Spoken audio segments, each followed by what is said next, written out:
Morning update mga Mars. Ang aga-aga nga masakit na naman yung ulo ko. Siguro sa laging kulang yung tulog kaya ganun. Trip ko nga ngayong umaga ang i-partner ko sa shahi ko. Shahi yung tea. Shahi kasi tawag nila dito. Gusto ko i-partner ko sa shahi ko ngayon. Tinapay naman. Tinapay at lalagyan ko siya ng jam. Dati pala pag Ramadan ang sarap ng buhay namin. Yung ang haba ng tulog namin. Ngayon pwede naman sanang mahaba ang tulog kaso lang yung alaga ko. Ewan ko ba, lagi na lang maagang nagigising. Kaya tuloy pati ako. Wala akong choice kasi pag nagising na yun, kukulitin na ako ng kukulitin. Hindi niya ako titigilan hanggat hindi ako babangon. Ganun siya kaya no choice ako. Habang naghanda nga ako ng almusalin ko, pinaghanda ko na rin siya ng kanyang almusalin. Gusto niya kasi boiled egg. Sabi ko kumain ka rin ng cornflakes. Kasi pag hindi ko siya bibigyan ng cornflakes, maya-maya pagkaubos ng itlog niya, manghingi na naman siya ng cornflakes. Ikakatamad bumaba. Kaya binigay ko na, sinabay ko na lahat. At hindi nga siya sumabay sa akin ngayon. Doon siya sa kwarto niya. Sabi ko, sige dyan ka na lang at maliligo ako. Pero bago nga ako naligo, ayan, nagshahi muna ako kasi kagabi hindi ako naghapunan kaya nagutom na ako at anong oras na din naman na. Ayan nga, kaharap ko pa rin yung planchahin ko at nung nakaligo na ako, ayan, pinalansya ko na muna. Konti lang naman yung planchahin ko kaya hindi pa ako nakapagsuklay, nagplansya na ako. Grabe na talaga ang taba ko, nakakatawa. Apaka-unhealthy na, charot. Importante walang sakit. Bahala ng matabaan na. Unang plancha ko pa lang yan. Meron pang kasunod yan. Kaso parang masama yung panahon. Parang maingay yung langit. Malakas yung kulog. Pero wala pa namang ulan. Kakapagod yung trabaho pa ulit-ulit lang. Para lang din naman siguro yung sa bahay natin. Yung sariling bahay natin. Pag nasa sariling bahay natin tayo, paulit-ulit lang din naman din siguro yung ginagawa. Ganon din dito. Ang pinagkaiba dito, may mga nagagalit pa, charot. Pagod ka na nga, pagagalitan ka pa, pag-iinitan ka pa. O, diba? Hindi pala masilan yung amo ko sa plancha. Hindi yung nagagalit pag hindi yung maayos na pagka-plancha, hindi sila ganun. Kasi kung ganun sila, ang kapal naman ang mukha nila. Kasi pag nagkalkal sila ng mga damit nila, Diyos ko, kalkal lahat, kala mo binagyo. Kala mo talaga ilang araw hindi inaayos. Kaya nakakatama din sila. Kaya hindi sila masilan kasi mga burara din sila. Charot. Yung nakikita naman nilang kakapatas mo lang. Pero grabe talaga, parang binagyo. Halbot lahat, ganun. Pagkatapos ko palang magplansya nun, bumaba na ako at pumunta na ako sa kwarto ng alaga ko. Kahapon kasi hindi ako nakapaglinis. Kaya yung kwarto ng alaga ko, isang araw mo lang hindi malinisan yan. Kinabukasan, ganyan na siya. Yung may mga buhok-buhok na. Paano kasi yung buhok ng alaga ko naglalagas. Naku, simula bata pa, naglalagas na talaga buhok niyan.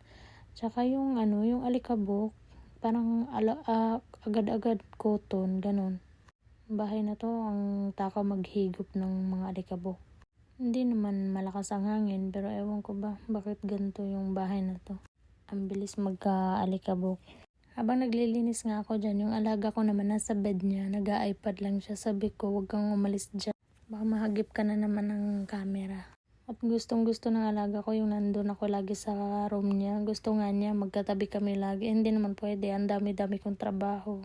Yung trabaho ko pala sa bahay na to talagang walang katapusan. Sa kwarto pa lang ng alaga ko, kung tutuusin. Pag nandito lang kami, araw-araw. Hindi talaga natatapos. Yung maglilinis ka ngayon, tapos may magkakalat, ganun. Buti sana ko yung kwarto lang ng mga bata. Buti sana kung bata lang yung marunong magkalat, pati ba naman magulang, daig pa mga bata. Kaya hindi natatapos yung trabaho kasi gala ka din kami ng gala. Bihirang araw na nasa bahay lang kami, kaya ayan. Pagkatapos ko palang linisin yung room niya, dito naman ako sa CR niya. Ayan na nga. Ito palang alaga ko pag naliligo. Nagdadala ng laruan sa CR gabi-gabi. Hinahakot ko nga. Diyos ko. At pagkalinis ko naman doon sa CR niya, ito naman, naghanda naman ako ng pagkain niya. Yung tagaluto namin hindi nagluto, kaya yung sabaw na yan kahapon pa yan. At nung gabi na pala, hindi, 7:00 pa lang yan. Yan pa lang yung lunch ko. Dahil wala namang luto dito, kaya itlog at saka kamatis yung kinain ko at saka yung pipino, yun lang yung kinain ko. At nagshahi na din ulit ako, ganun. Pag Ramadan kasi hindi nagluluto yung tagaluto dito. Kami pwede kaso lang wala naman kaming oras. Kaya bihira din kaming nakakaluto. Kaya kung ano na lang yung madaling kainin dun sa kusina, yun na lang yung kakainin din namin. Dito pala ako kumain sa playroom kasi yung alaga ko nandito. Hindi ko naman siya maiwan ng matagal at walang tao dito sa taas. Habang kumakain nga ako, nanonood din ako ng pinapanood ng alaga ko. Ang hirap mag voice over yung pagod ka. Walang kasigla-sigla, ganun, charot. At gustong gusto ng alaga ko pag nanonood siya, yung nanonood din ako sa kanya, chares. Kaya akala niya rin nag-i-enjoy ako sa pinapanood niya. Hindi niya alam na natulala lang talaga ako. Pagkatapos ko palang kumain, ayan, nakaupo pa rin ako dyan. At yung alaga ko naglalaro. Gustong gusto niya talaga na nandun lang ako. Kahit daw hindi ako maglaro, basta nandun lang ako, ganun siya. O diba, akala mo talaga. At ayun na nga, yung mga plantsahin kong nandyan pa, basa pa talaga yan. Maulan kasi sa labas, kaya sa loob siya nakasampay. At ito na nga, naghakot na naman ang laruan itong alaga ko at maliligo siya. O diba, araw-araw maghakot kaya laging puno yung shower niya. Pagkatapos nga niyang maligo, ayan, pinatulog ko na din siya agad dyan kahit basa yung buhok niya.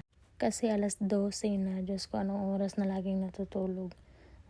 Yung late na nga siyang natutulog pero ang aga-aga niya laging nagigising. At ayan, sinalang ko na nga yung hinubad ko para masampay ko siya bago ako matulog. Kaya ngayon, laging tulog ko rin, laging baba ko. Mga mag-2:00 na. Ayun na nga, stress na stress. Stress sa mukha. Yun lang, tapos na.